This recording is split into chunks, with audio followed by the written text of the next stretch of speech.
Australia. I'm honored to be part of this great event. My name is Femke Hogema and I am the CEO of Profit First Professionals Netherlands, this tiny country in Europe.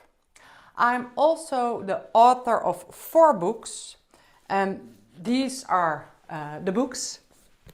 And well, they are in Dutch, so that doesn't really help you. But good news, these 2 books are translated to English. The Profit Advisor, the new role for accountants and bookkeepers, and Profitable Plans, 7 steps to a financial successful business. And this book, Profitable Plans, is our subject for today. Laura asked me to walk you through the 7 steps of a profitable plan. The reason she asked me to walk through the steps with you is that those steps are really useful for you as an accountant, bookkeeper, financial professional to use working with your clients. A profitable plan is similar to a budget as we all know it.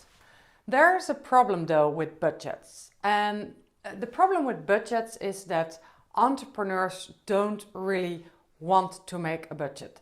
They don't feel the need to make a budget, and when you were to make one for your client, it is most of the time something he or she will just take notice of and store in a drawer or a digital folder on the computer and never look at it again. And that's a waste of time, money, energy, and great knowledge, really. So what happened to me about 7 years ago is my business grew. My business grew quite a lot. And I'm a finance professional myself, but still I didn't really notice what happened with my profits. So my revenue grew, almost doubled, and somewhere near the end of the year I noticed that my profits had gone down. And that was a big surprise to me, and I was a bit worried. I was like, how could I have missed this? How could I have missed that while my revenue went up, my profits went down? And luckily it wasn't so bad. I mean, I could still pay myself my salary every month. But I did realize if my business keeps growing like this and my profit doesn't grow with it, I will have a problem in the very near future. And I also realized if I, with some knowledge of finance, have this problem, there surely must be entrepreneurs who have exactly the same problem. That was the year I made my own profitable plan. And it wasn't a budget. My own profitable plan was a very creative process.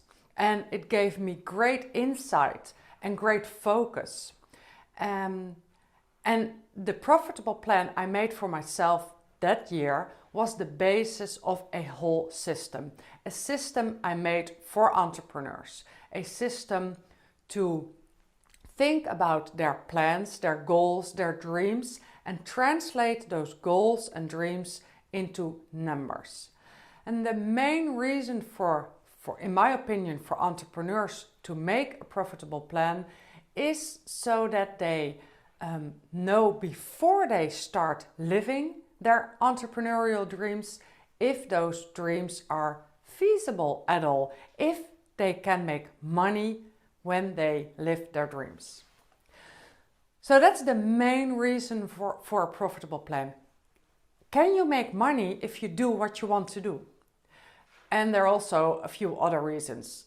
For example, it gives you focus. It gives you focus to actually do the things you need to do to reach your goals. And what we see in entrepreneurial life is that entrepreneurs are just very busy and they respond to emails and WhatsApp, and people have questions and they answer those questions and they make some money with it, sure, but they are not doing what they really want to do from their heart. So they lose focus and they are just really working hard. A profitable plan helps them to keep this focus. So Laura asked me to walk you through the 7 steps of the profitable plan because it will give you some tools and inspiration to help your clients have a financial, healthy and successful business. And the profitable plan is not the same as Profit First. It's actually a great help with Profit First. In my opinion, you should first have a profitable plan and then implement Profit First. It's 2 different methods and they work really well together. So I am turning to page 70 of the book and I'm going to walk you through the 7 steps. But first, let's start at what are the goals of a profitable plan. I kind of mentioned some of them. The first goal is you know ahead of time if your plans are financially feasible. Can you make money with your plans? Second goal is, like I said, focus. You know what you need to do to achieve your goals. The third goal is that you work towards earning a profit instead of just making lots of revenue or just working really hard. And the fourth goal is really important. Having a profitable plan helps you to make the right choices while you are on the way. Your profitable plan is a great tool to look at and ask yourself a question: am I still doing the right things? Do I need to adapt my plans or do I need to adapt my actions? So those are the 4 goals of a profitable plan. And there are always a few objections with a plan, or entrepreneurs have objections about making a plan. They will say to you, I don't know how to make a profitable plan. I will have to estimate my revenue and I don't know how many clients will buy my service. And that's really important to realize. An entrepreneur doesn't have to know how many clients he or she will have next year. That's not the goal of the plan. The goal of the plan is to translate what you want into numbers. So the question is not how many clients will I have. The question is, if I have the number of clients that I think or feel my business needs to thrive, will I make money? So it all starts with the vision and the goals of the entrepreneur. What do you want? So that's important to realize. The second objection to making a profitable plan is, I don't believe in plans. I work in flow. And I work in flow as well. One of the books that I wrote is called Entrepreneurship in Times of Crisis, and it's not translated to English, so don't try to find it.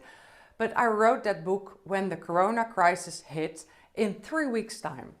And of course, that wasn't part of my plan. This was something that happened in flow. So yes, I believe in working from flow as well.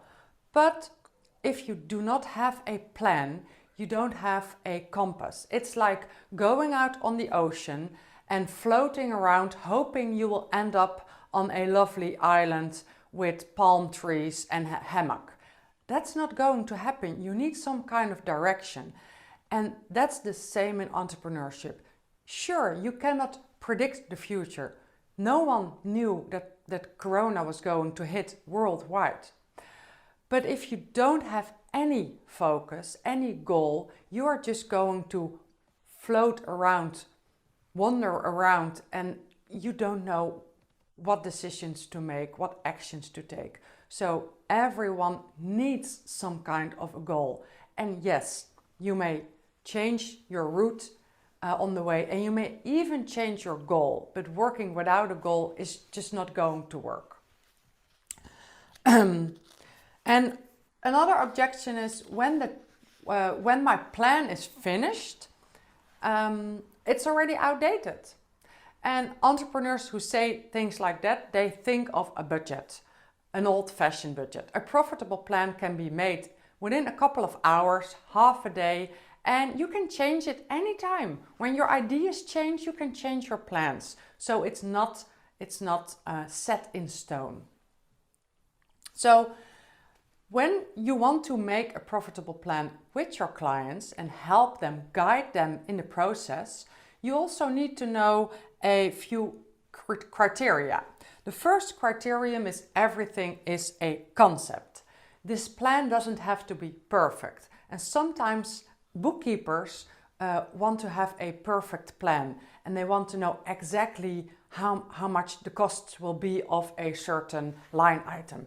And you gotta let that go. It's not about a perfect plan.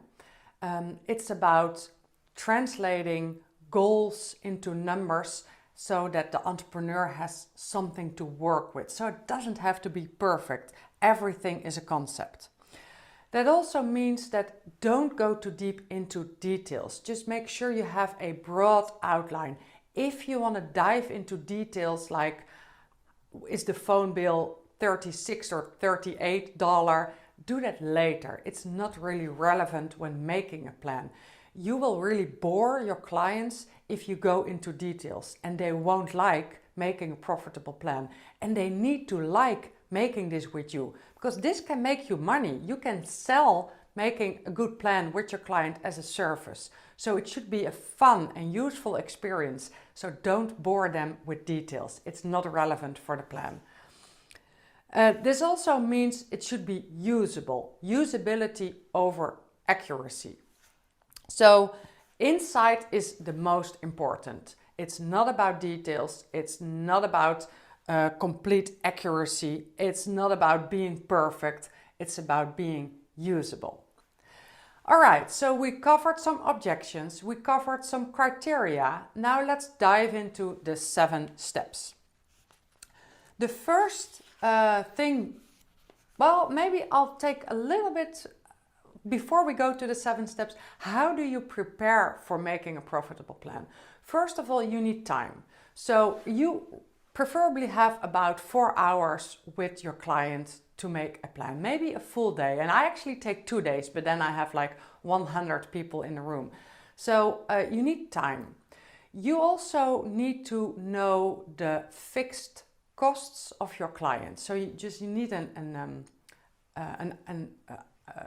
how do you say, an printout from your bookkeeping system telling you what were the fixed costs of last year. And we're talking about office rent, phone bill, staffing costs. No details, not too perfect, but just some yearly numbers or monthly numbers. You need to have those handy.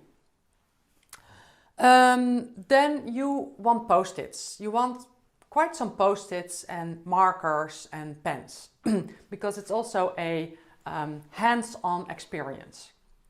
So time, a good knowledge of the costs, the monthly fixed costs of your client's business, and post-it notes, pens, and a big flip over chart, a big chart. That's pretty much what you need. Then let's now dive into the 7 steps finally. So the first step is to connect with the why. Step 1, why? So you ask your client a question like, okay, tell me, what's your mission with your business? Or why did you choose this profession? You don't want to spend hours and hours on that, but the reason is you want your client to connect with his or her purpose. If you dive right into numbers, it's going to be a bit superficial. So you want to start with why, like Simon Sinek taught us, and you want to start with the deeper purpose. Why did you go into business? Why is it so important for you to help your client to achieve this goal or to solve this problem? And just spend a few minutes connecting with this greater mission. The second step is where you actually take out the post-it notes and you give your client the notes. Don't do this yourself. Give your client the notes and a pen and ask your client, okay, write down all your products or services on sticky notes and take 1 sticky note per product. And don't only write down the products and services you currently sell, but also write down all those products you actually want to sell to your clients, all those things you have been dreaming about the last couple of years. And when entrepreneurs do this, they notice for themselves that this is a really useful exercise. Most entrepreneurs are so filled with ideas in their head, they're so creative, that they have this library full of things they want to do for their clients. They want to organize events or make new programs or write books. They have so many things they want to do. So when they can write it down, it's a very liberating experience. And some entrepreneurs have 5 sticky notes and some have 20 sticky notes. So that's step 2. Write down all your products and services on sticky notes. Step 3 is to put those sticky notes on a timeline. And that's where you need your flip chart for. You take off one flip chart and you put it on the wall and you write the months of the year on the top of the chart. January, February, March, April, May, and you use the whole chart. And you ask your entrepreneur, your client, can you put your products and services on this timeline? And they will start sticking it on. The question is, when do you want to sell these products?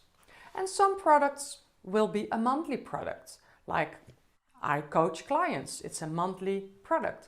But some products or services will have a launch date, like I want to launch my program twice a year, or I want to host a big event in September. Putting the sticky notes on a timeline helps your entrepreneur to get clarity on what are you really going to do. This is a decision-making process. Entrepreneurs will find out, I can't really launch 4 new products in 1 year. When will I have to market this? Or if I launch this new service and I want to host this event, I will never have time to go on vacation. So it's a very insightful and decision-making process to put the sticky notes on the flip chart. And in this process, some services will not make their way to the flip chart. They will find out, I cannot do all these things in 1 year. I'll have to not do certain things, or I'll have to postpone them to next year. So this could be a heavy process as well. So that's the 3rd step. Start with why, write down your service on sticky notes, and step 3 is put them on a timeline. Step 4 is where you help your client to determine their revenue. We now have all the revenue items because all the services and products they just put on the timeline are their revenue items. So you're going to ask them, so what's the price per item, per person, per hour, per program? What's the price you are going to ask? And there you might find out that there is a advisory service for you, because if they don't know the price, you can help them with it and they will have to pay you for it. But for now, for the process today, they will have to write down something, just the current price or the price they have in their mind or their gut feeling. They have to write down something. And you now can take out your Excel if you want to and fill out the services and products in your Excel, in your profitable plan Excel, and write down how many is your client going to sell and what is the corresponding price. And then you can calculate the revenue. You might not want to share the revenue number of the year. Just calculate it. And again, this doesn't have to be perfect. So that's step 4. Step 5 is to determine the costs. You did a little bit of homework, so you know some of the fixed costs. You know the phone bill, the office rent, and you can just put them in, and maybe you have put them in as homework before. But you don't want to keep it with those costs. You want to ask your client the question, okay, so if you are going to achieve those goals, the revenue goals, the services, the products, what are the costs you need to incur. And you can help your client to think about extra staff, marketing, software investments, all those costs that are not fixed costs, but they have to incur them to be able to realize their plans. And you're going to write those costs down. Now we're getting somewhere. We have a projected revenue, we have projected costs. So in the next step, step 6, you calculate the operating profit, and it's a calculation you can make. You also want to calculate a tax number, just a first, estimate, a tax estimate. You need a tax estimate to be able to determine if the plan is financially feasible. So calculate the operating profit, estimate a tax number, and ask your client, and what's your monthly salary, your owner's pay? And you put that in as well. Depending on the form of the company, owner's pay is a cost item or it comes after taxes. That differs per country, it differs per company. So you as a financial expert surely know where to put those items. And now we have all the information we need. The last step, step 7, is to assess the feasibility of this plan. So we know the operating profit, we have a tax estimate, we know the salary or owner's pay that the client wants to have, and we can figure out, is this feasible? Are we going in the red or do we stay in the black? If you stay in the black, it means this is a feasible plan. If you are going to do what you said you want to do, there's enough money.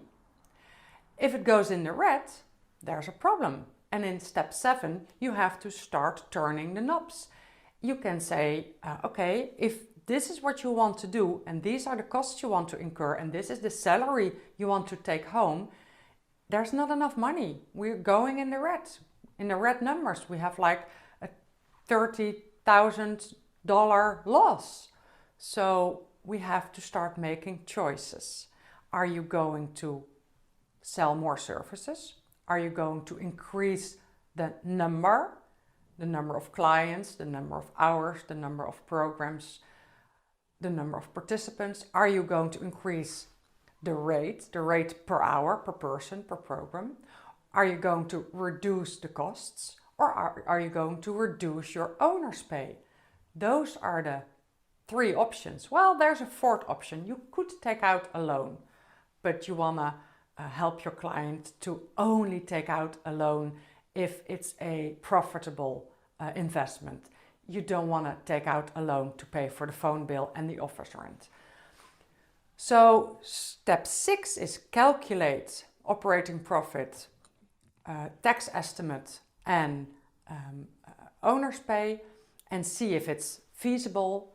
And step 7 is make choices, turn the knobs, and do this as long as needed until you are ending in the black. So sometimes I'm a little bit looking for words. English is not my first language. It's actually my second language, so that's why. Those are the 7 steps how you help your clients with their profitable plan. I've done this with thousands of entrepreneurs, and trust me, this is a life-changing exercise. It gives entrepreneurs so much insight. It helps them with focus. It helps them to make decisions. And having those numbers helps you a lot with implementing Profit First as well. So I wish you a great ProfitCon, and I hope that I gave you a lot of help and insight how you can help your clients to be more profitable and how you can, well, how do I say, sell more advisory services at the same time. Good luck.